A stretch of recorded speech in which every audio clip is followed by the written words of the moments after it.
टुकड़े टुकड़े gang Afzal group and party, इनके अफजल ग्रुप एंड पार्टी बोल रहा है इनको। इनके लिए अमित शाह देश है, चापलूसी छोड़ दीजिए। अरे चुप। भर्त्सना करते हुए उसका जी और अगर याद रहेगा और नाथूराम गोडसे जी, इतिहास याद रखेगा सुब्रता जी, ये गद्दारी है, इसको कहते हैं देश के साथ गद्दारी। और जब हम मोदी जी पे सवाल पूछते हैं तो कहते हैं कि मोदी जी का विरोध करने के अलावा आपके पास कोई काम नहीं है। हम बोले हम इतना निकम्मा हैं कि एक निकम्मा प्रधानमंत्री का विरोध करने का अपने आप अपना काम समझे हम। एंकर को सिर्फ और सिर्फ प्रोपेगेंडा करना है, बढ़िया अंग्रेजी बोल करके, बढ़िया चेहरा पे जो है उसको कहते हैं ना ज्यादा गोरा दिखने के लिए। ये मीडिया के बेसिक कैरेक्टर को आज मार रहा है। टीवी डिबेट्स पर अक्सर बीजेपी नेता ही छाए दिखाई देते हैं और मीडिया भी उनसे सवाल ना करते हुए उल्टा डिबेट में मौजूद विपक्ष पर उंगलियां उठाने लगता है। पर कुछ नेता और प्रवक्ता ऐसे भी हैं जो मीडिया और बीजेपी नेताओं पर पलटवार भी करते हैं। हम आज बात करेंगे सीपीआई के नेता कन्हैया कुमार की, जो अपने विवादित बयानों को लेकर सुर्खियों में रहते हैं। वे अपने भाषणों में और टीवी डिबेट्स में सरकार और मीडिया की जमकर आलोचना करते हैं। हम देखेंगे कुछ ऐसे भाषण और डिबेट जिसमें कन्हैया कुमार सरकार और मीडिया पर जमकर बरसे हों। इंडिया न्यूज पर जेएनयू के मुद्दे पर एक डिबेट में दीपक चौरसिया ने कन्हैया कुमार से संविधान पर सवालों में उलझाने की कोशिश की, पर कन्हैया ने एंकर को इसका पलट जवाब दिया। दीपक जी आप स्पष्ट बताइए। स्पष्ट मैं बोलूंगा, मैं स्पष्ट बोलने वाला। स्पष्ट बताइए, मैं बिल्कुल स्पष्ट बोलूंगा। ये अफजल गुरु और मकबूल भट्ट के समर्थन में है या फिर आपको पता है कि जब मकबूल भट्ट को फांसी दी गई शायद आप पैदा भी नहीं होंगे। आपको पता है मकबूल भट्ट के ऊपर आरोप क्या? देश के जब आजादी हुई तब आप नहीं पैदा हुए। नहीं, आप नहीं पैदा हुए। देश की आजादी की बात आप भी नहीं पैदा हुए थे और मैं उस आजादी की बात भी नहीं कर रहा। जब संविधान देश में लागू हुआ तब आप पैदा नहीं, संविधान की बात नहीं हुए थे। आप भी पैदा नहीं है, कोई तर्क नहीं है। तो मैं सवाल पूछे, मैं जवाब दूंगा। मैं जानना चाहता हूँ मकबूल भट्ट का गुनाह क्या था?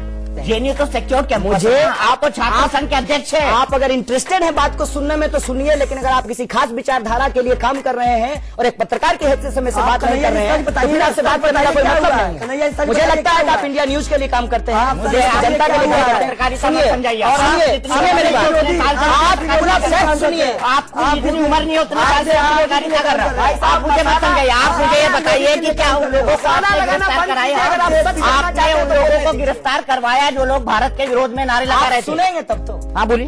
आप एक भी सवाल का जवाब सुनने के लिए तैयार? आप बोलिए ना। आप जितना आप सवाल का जवाब दे रहा हूं। सवाल का जवाब भी नहीं। मोदी पर लेफ्ट वर्सेस राइट को लेकर न्यूज 24 पर एक डिबेट हुई जिसमें कन्हैया कुमार भी शामिल थे। जनता में से किसी एक ने गोडसे के मुद्दे पर सुब्राष्ट्रा से सवाल किए तो वह इस पर गोलमोल जवाब देने लगी। तभी कन्हैया ने इस पर उनकी आलोचना करनी शुरू कर दी। आपकी पार्टी, आप जिस आइडियोलॉजी को बिलोंग करते हैं, वो कहता है लेनिन आतंकवादी है, उसने बहुतों को रेड टेरर में मारा है, और मानता हूं मैं भी। लेकिन नाथूराम गोडसे ने भी तो हमारे फादर ऑफ नेशन को मारा, तो उसे आप क्यों नहीं टेररिस्ट मानते हो? ठीक है, देखिए बहुत अच्छा कि आपने ये सवाल पूछा। लेनिन टेररिस्ट है, लेनिन टेररिस्ट भी है, इसमें अंतर होता है ना? बात बार बार भी की आती है, लेकिन जिस तरह से मरोड़ तरोड़ कर किया जाता है वो बात है पर आकर के खत्म कर दी जाती है। बिल्कुल। अरे सेकंड पार्ट पे बोलने दीजिएगा तब ना। सेकंड पार्ट बोल रही हूँ। नाथूराम गोडसे जी पे आरएसएस का कथित, नाथूराम गोडसे जी पे हाँ सुन तो लीजिए, बोलने तो दीजिए। बोलने देंगे कि आप लोग बोलेंगे तो नहीं? बोलिए बोलिए जी। ये कल को हाफिज सही जी। चूंकि इन्होंने थोड़ा डाइवर्ट किया, हम भी 1 मिनट डाइवर्ट करके आएंगे, करेंगे। नाथूराम मुर्दाबाद क्या है इसमें? नाथूराम गोडसे मुर्दाबाद क्या है? गोल गोल घुमा रहे हैं, क्या बोलने में दिक्कत है? शिव तांडव स्तोत्र रावण ने रचना की थी। क्या दिक्कत है इसमें?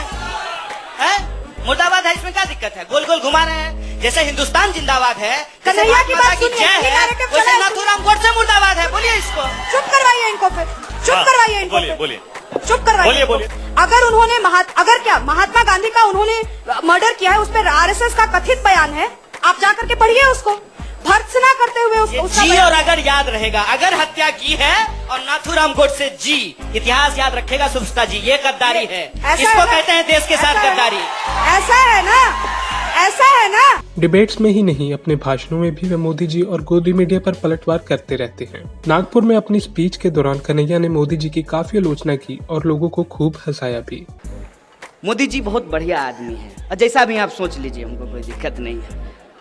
तो मोदी जी कहते हैं कि हमको विपक्ष काम नहीं करने दे रहा है। बताइए, 56 इंच का सीना, 282 सीट, जिधर देखिए उधर ही भाजपा की सरकार, मतलब जिधर नजर उठाइएगा उधर भाजपा की सरकार है, तब भी विपक्ष काम नहीं करने दे रहा है। इस पे आपको विश्वास होता है? यह है प्रोपेगेंडा। आजकल हमको अगर किसी को भी हंसाना हो तो हम कह देते हैं मोदी जी बहुत अच्छा आदमी है। अगर जोर से नहीं हंसा तो हम कह देते हैं कि मोदी जी सबसे सच्चा आदमी है। यूनिवर्सल ट्रुथ टाइप का हो गया है। मोदी जी कभी सच नहीं बोल सकते हैं। ये यूनिवर्सल जैसे होता है ना, यूनिवर्सल ट्रुथ, मोदी जी के लिए हम एक शब्द इस्तेमाल कर सकते हैं, यूनिवर्सल लाई। आप अपने दिल पे हाथ रख करके हमको बताइए कि आपका अच्छा दिन आ गया, तब आप कैसे कहते हैं कि मोदी जी बढ़िया आदमी है? और जब हम मोदी जी पे सवाल पूछते हैं तो कहते हैं कि मोदी जी का विरोध करने के अलावा आपके पास कोई काम नहीं है। हम बोले हम इतना निकम्मा हैं कि एक निकम्मा प्रधानमंत्री का विरोध करने का अपना काम समझे हम। जेएनयू में हिंसा के मुद्दे पर इंडिया टुडे की डिबेट में बीजेपी नेता और कन्हैया कुमार आमने सामने आए। बीजेपी नेता ने जब कन्हैया को सवालों में उलझाने की कोशिश की, तब कन्हैया ने उन पर पलटवार किया और उनकी बोलती बंद कर दी। इन्होंने जो शुरुआती लाइन बोला इमोशनल, ये डबल स्पीक है, दोगलापन है। इन्होंने फौजियों की बात की, क्या 76 जब सीआरपीएफ के लोग मारे गए थे नहीं, दोगला गाली नहीं है, मुंह से शोभा नहीं देता है, गाली मत दीजिए। दोगला गाली नहीं है, गाली मत दीजिए, डबल स्पीक। दोगला गाली नहीं तो आप दोगला हैं। यदि मैं डबल आप दोगला हैं क्या? यस,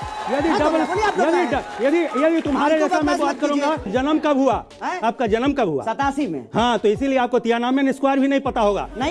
बिल्कुल, क्योंकि आप बुतरू थे। आपको पता है? अरे हम तो उस समय जेएनयू में थे। एक मिनट, आपको पता है? हम जेएनयू में थे। आपको पता है? हम 89 में आप क्या किए? आप 10 में जब 76 सीआरपीएफ जवान की बरस के खिलाफ जो है, जब वहाँ पे प्रोटेस्ट हो रहा था, तो आप क्या करते? चूड़ी पहन लिए थे, क्या किए थे बोलिए? अरे राजदीप जी, देश बोल रहा है इनको टुकड़े टुकड़े गैंड अफजल ग्रुप एंड पार्टी, इनके लिए पार्टी बोल रहा है इनको। इनके लिए अमित शाह देश है, चापलूसी छोड़ दीजिए। अरे चुप रहो।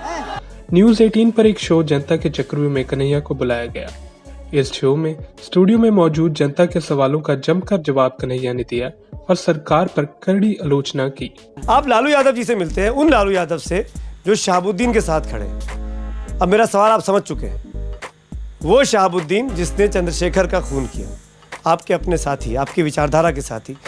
आप जब जाके लालू यादव से मिल सकते हैं और आपको उनमें गलती नजर नहीं आती है, तो फिर कैसे आप ये सवाल खड़ा कर सकते हैं कि राजनीति के लिए सिर्फ नरेंद्र मोदी राजनीति कर रहे हैं? क्या कन्हैया कुमार राजनीति नहीं कर रहे?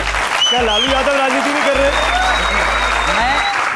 मैं जवाब सुनते मैं ये बात स्वीकार कर रहा हूँ कि मैं राजनीति कर रहा हूँ और मैं वामपंथी राजनीति कर रहा हूँ। मैं मैडम से और उनके जो मास्टर हैं उनसे अपील करता हूँ कि वो भी ये स्वीकार करें कि वो राजनीति कर रहे हैं और वो नाथूराम पंथी राजनीति कर रहे हैं। यही बात है, इसको स्वीकार कर लीजिए।